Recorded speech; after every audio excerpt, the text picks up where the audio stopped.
Olá! Hoje a gente vai olhar para um debate daqueles bem acalorados, mas de um jeito diferente. A gente não vai focar só na discussão, mas no motor que move tudo isso, a própria estrutura de um argumento. Então, qual o nosso roteiro? Primeiro, vamos conhecer duas figuras icônicas. Depois, mergulhar nas histórias delas. Aí, a gente vai pegar umas ferramentas da lógica para poder aplicar nos argumentos de cada um.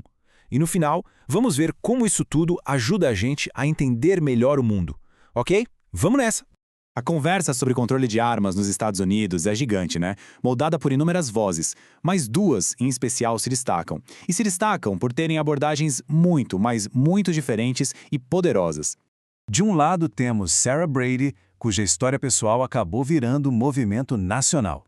E do outro, Charlton Heston, uma lenda de Hollywood que se tornou o grande rosto da defesa do direito às armas.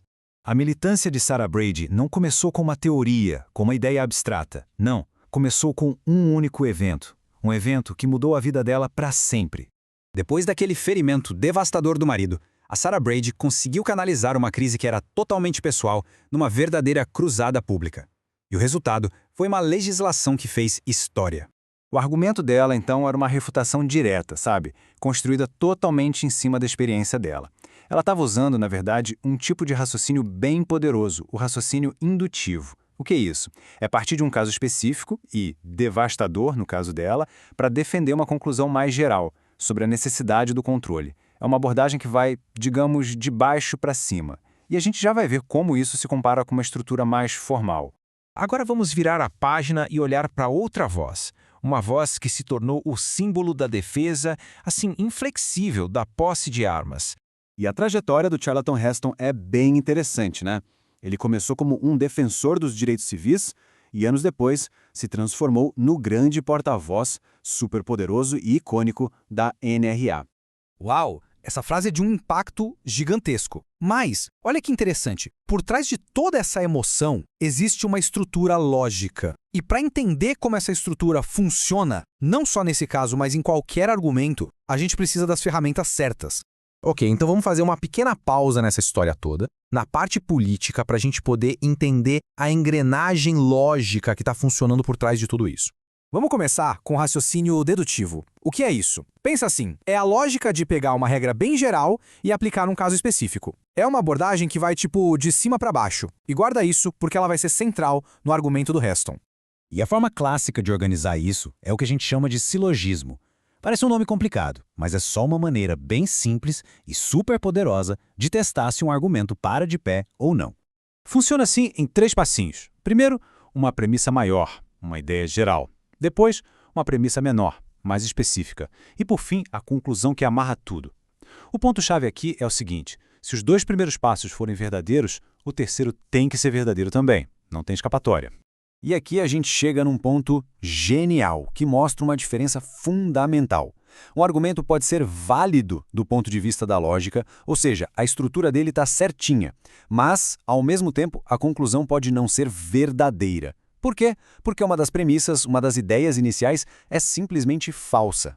Agora, na vida real, nos discursos, na conversa do dia a dia, a gente quase nunca monta o silogismo completinho, né? Na maioria das vezes, a gente usa uma versão mais curta, o que se chama de entimema. É quando uma das premissas principais fica subentendida, ela não é dita claramente.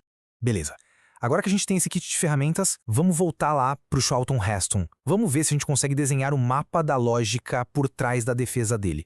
Ele parte de uma afirmação bem forte, bem fundamental sobre a natureza humana. Que tal a gente pegar isso e reconstruir na forma de um silogismo, para ver como fica? Olha só, quando a gente organiza desse jeito, a estrutura dedutiva fica cristalina. É um argumento que vai de cima para baixo. E percebe como isso é o oposto da abordagem da Sarah Brady? Ela parte de uma única história real para construir o argumento dela. Já ele parte de uma regra geral sobre toda a humanidade. E ter essa clareza permite que a gente faça as perguntas certas. Tipo, a lógica funciona? A estrutura é sólida? E talvez o mais importante, as premissas, as ideias base que sustentam tudo isso, elas são verdadeiras para quem está ouvindo? E o Heston não para por aí. Ele vai além, argumentando que existe um direito que é a base de todos os outros. Isso é uma estratégia de retórica bem específica. O que ele está usando é um recurso clássico, chamado de antecedente e consequência. A ideia é bem simples. Uma coisa precisa acontecer primeiro, o antecedente, para que outra coisa possa existir, a consequência. No caso do Heston, ele coloca o direito de portar armas como a causa, o antecedente, e todas as outras liberdades como o efeito, a consequência. Tá, mas por que a gente fez toda essa análise da lógica? Bom, porque o ponto aqui não é só sobre controle de armas ou sobre discursos que ficaram para a história.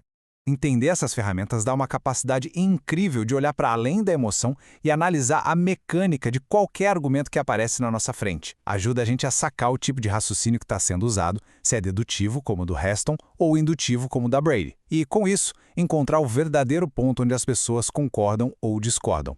Essa habilidade de enxergar a estrutura que está escondida, nossa, é muito poderosa.